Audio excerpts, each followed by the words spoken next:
Archimedes' principle. What does it say? We have to take a beaker, and suppose this is the ceiling, and we have tied a rubber band. We have tied a rubber band, and at the lower end of the rubber band, we have tied a heavy ball. We have initially, without tying the rubber band, boys and girls, without tying the rubber band, without tying the ball at the lower end, we will first measure the length of this rubber band. And suppose the length of this rubber band is, suppose 10 centimeters. यहाँ तक समझ गए? इस rubber band का length कितना है? 10 centimetre. अब इस पे हमने एक बॉल टांग दिया नीचे. Now what do you think? Will the length of the rubber band increase or will it not increase? It will increase because the weight of the ball will pull the rubber band downwards. So the length will increase. है ना? तो हम क्या लिखेंगे? After tying, tying, ऐसा आएगा? ध्यान दो. After tying the ball at the lower end of the string, lower end of the rubber band, the length of string, the length of rubber band will increase. It will increase, है ना? But suppose यहाँ तक water level था पहले. Now if we increase the water level and if the water level touches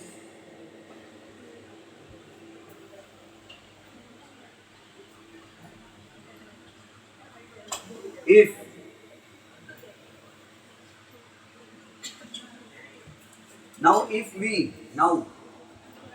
we fill the beaker with water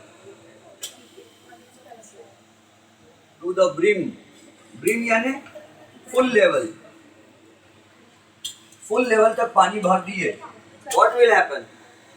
पानी भर दिए, अब रबर बैंड का लेंथ बढ़ेगा कि कम होगा? क्यों? Very good, because of the upward force in the upward direction. The length of rubber band will decrease due to upthrust or buoyant force exerted by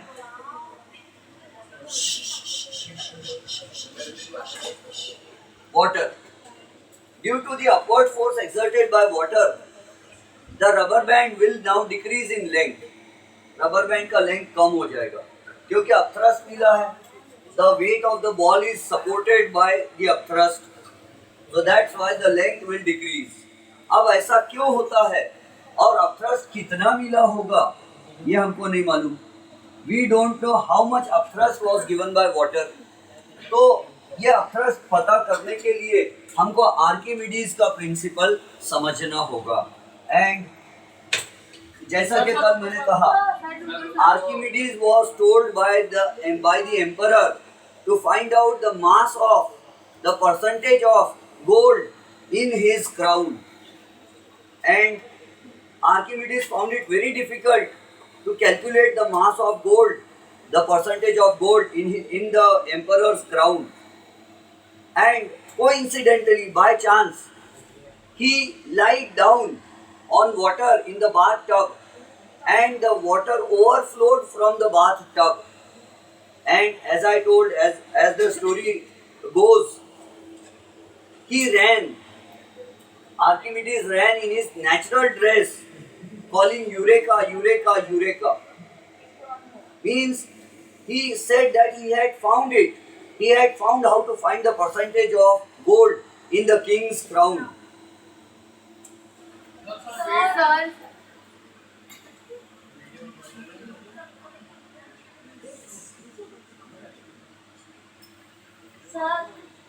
And on the basis and on the basis of Archimedes' principle, we can design ships and submarines. And lactometer and hydrometer. Lactometer is used to check the purity of milk, and hydrometer is used to calculate the density of various liquids. So lactometer, hydrometer, submarines and ships. These are the four applications of Archimedes' principle. There are many other applications, but only these four applications, four of these uses, uses are given in our textbook. Shall I erase? Yes.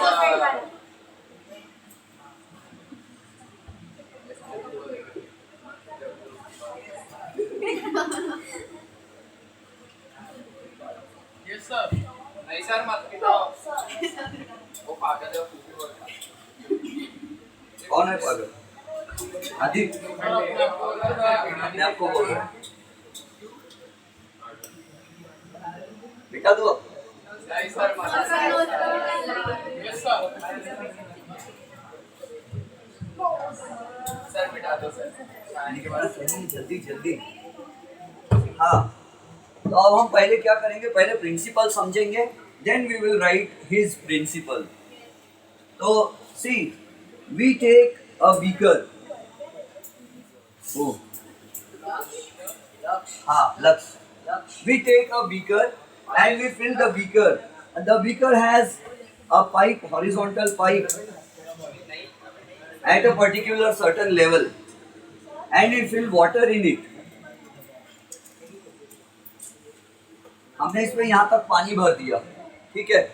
और अब हमको पता करना है कि कौन सी चीज़ पे कितना अपथ्रस्ट आता है, कौन सी चीज़ को कितना अपथ्रस्ट मिलता है। तो हम क्या करेंगे? यहाँ पर हम एक बॉल रखेंगे, बॉल, ठीक है? And this is a plastic ball.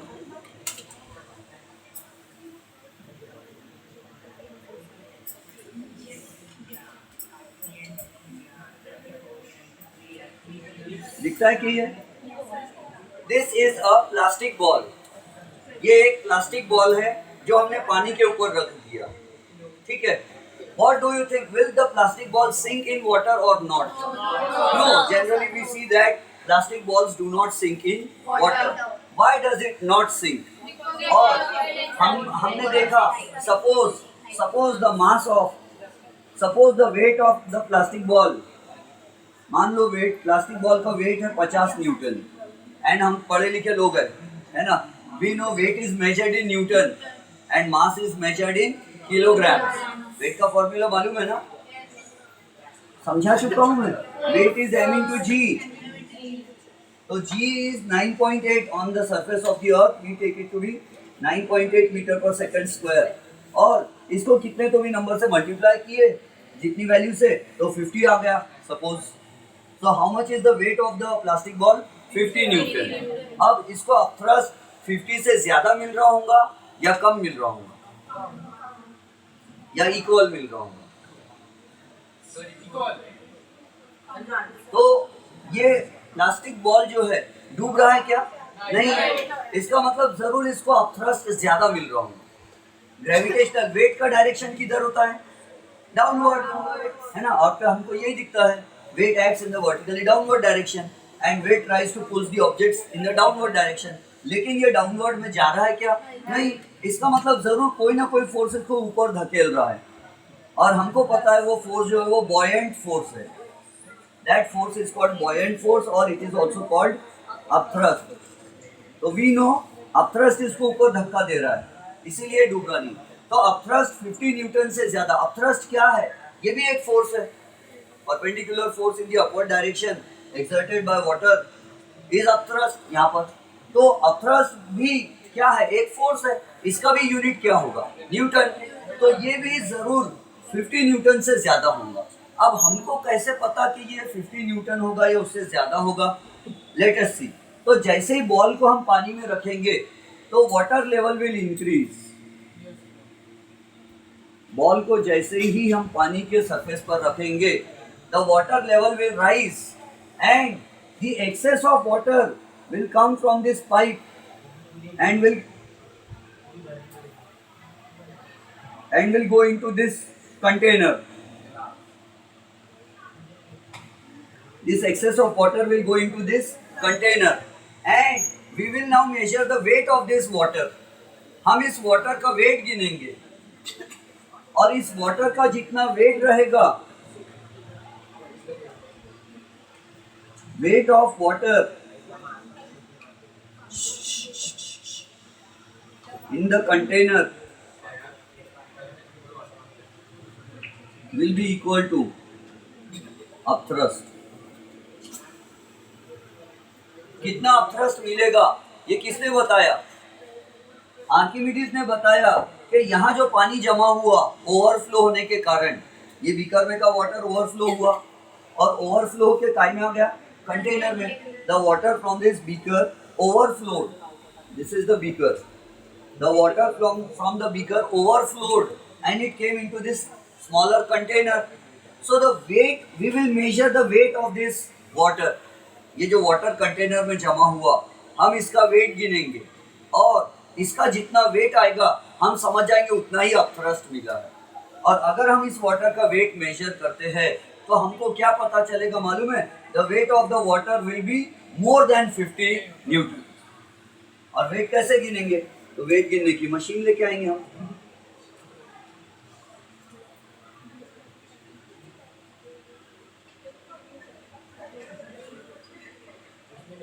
क्योंकि जो बीम बैलेंस होता है दो तराजू वाला अंधा कानून वाला, it is used to measure mass. Weight हम इससे गिनेंगे। या वेट गिनने का एक और चीज आता है ऐसा, देखे कि कभी स्प्रिंग बैलेंस? हाँ, एक क्लास में मास एंड वेट डिफरेंशिएट किए थे तब समझाया था। यहाँ पे रीडिंग होती है, यहाँ स्प्रिंग होता है। या तो स्प्रिंग पे हम कंटेनर टंगा देंगे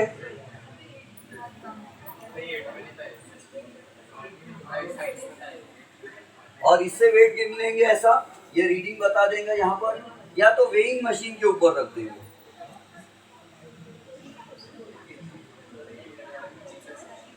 या तो वेइंग मशीन पे देखते ना किराना दुकान में ऐसी मशीन होती है ना आजकल, तो इस मशीन पर हम रख देंगे and we will be able to calculate the weight of displaced water. ये वाटर कौन सा वाटर है? Displaced water. Displace करने का मतलब क्या? उसकी प्लेस चेंज कर दिया, यहाँ से हटा के यहाँ कर दिया। तो अब कितना इजी हो गया। Displaced water का वेट अगर ज्यादा होता है तो अपथ्रस्ट ज्यादा रहेगा and the object will not sink. Understood? और अगर दोनों का वेट इक्वल रहा तो ये ऑब्जेक्ट उसमें बॉल्स ऑब्जेक्ट सिंक होगा लेकिन नीचे नहीं डूबेगा, बीच में रहेगा। नहीं, सेटल डाउन भी नहीं होगा, थोड़ा सा नीचे आ जाएगा and it will remain there. हाँ, जब बैलेंस हो जाएगा तब बराबर आ जाएगा, बीच में कहीं आके रुक जाएगा, नीचे नहीं डूबेगा। एंड अगर वेट कम होता है तो डिस्प्लेस्ड वाटर का, now suppose I remove this plastic ball, मैंने प्लास्टिक बॉल हटा लिया and now I have put an iron nail, लोहे का खीला। जैसे पानी में मैंने लोहे का खीला डाला तो इधर कितना पानी आ जाएगा? एकदम कम, नेग्लिजिबल, बहुत कम पानी आएगा। अब मैं पानी का वेट गिनूंगा कितना है ये वाले पानी का, तो ये पानी का वेट ज्यादा रहेगा या आयरन नेल का वेट ज्यादा रहेगा? आयरन नेल का वेट ज्यादा रहेगा और ये वाटर का वेट, डिस्प्लेस्ड वाटर का वेट कम रहेगा। तो डिस्प्लेस्ड वाटर का वेट कम है मतलब क्या कम है? अपथ्रस्ट कम है। तो कौन सा फोर्स ज्यादा हो गया? ग्रेविटेशनल ज्यादा हो गया और अपथ्रस्ट कम हो गया। और हमको पता है कि अपथ्रस्ट का एरो छोटा और ग्रेविटेशनल फोर्स का एरो बड़ा, यानी ये फोर्स ज्यादा है और ये फोर्स कम है। अपथ्रस्ट का एरो छोटा यानी अपथ्रस्ट का फोर्स कम है और ग्रेविटेशनल का एरो ज्यादा, इसका मतलब ग्रेविटेशनल फोर्स ज्यादा है। तो this iron nail will sink to the bottom. समझ गए? तो हम कैसे पता करते कौन सी चीज डूबेंगी? हम यहाँ का पानी देखते हैं, डिस्प्लेस्ड वाटर।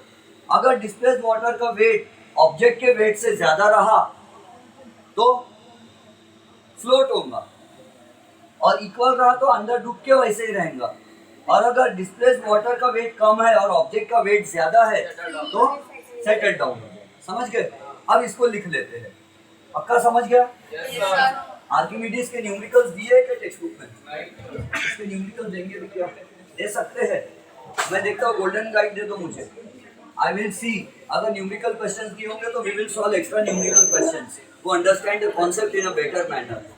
तो लिखो, इफ एन ऑब्जेक्ट, या टेक्स्ट बुक क्या कहती है? व्हेन एन ऑब्जेक्ट कहती है शायद। When an object is immersed fully or partially, दिखाओ टेक्स्ट बुक के वर्ड्स जो है मैं वही वाले लिखा दूंगा, मैं अपने वर्ड्स नहीं लिखाता हूँ। When an object is immersed fully or partially in a fluid, it experiences an upward force that is equal to the weight of the fluid. तो देखो बुक में ऑब्जेक्ट की जगह बॉडी दिया है। When a body is immersed fully or partially in a fluid, अब यहाँ fluid यानी क्या? एयर भी आ जाती है। It experiences an upward force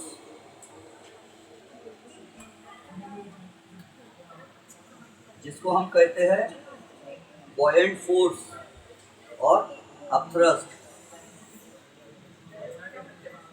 which is equal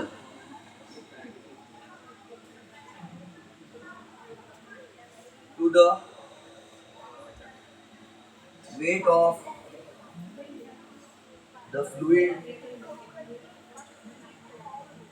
that is displaced. Concept समझा क्या boys and girls? When a body is immersed fully or partially in a fluid, it experiences an upward force which is called a buoyant force or upthrust, and that upward force is equal to the weight of the fluid that is displaced. वहाँ जो बाजू में गिरेगा पानी या जो भी liquid रहेगा उसके बराबर अपथ्रस्ट रहता है। तो कौन सा फ्लूइड ज्यादा अपथ्रस्ट देता है? जिसकी डेंसिटी ज्यादा होती है। हनी ज्यादा अपथ्रस्ट देगा या वाटर? हनी। वाटर ज्यादा अपथ्रस्ट देगा या केरोसिन? तो आंसर है वाटर। केरोसिन ज्यादा अपथ्रस्ट नहीं देता है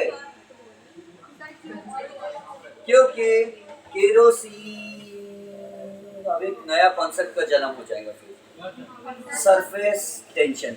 क्या आपने कभी देखा है कि चींटी an ant is able to walk on the surface of water? चींटी पानी के ऊपर चल सकती है?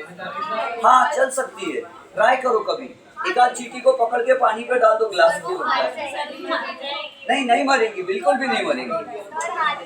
हाथ में नहीं, पीस ऑफ पेपर लो, उसके ऊपर चींटी को चढ़ने दो और उसको ऐसा झटक के पानी के ऊपर डाल दो, तो the ant will be able to walk on the surface of water.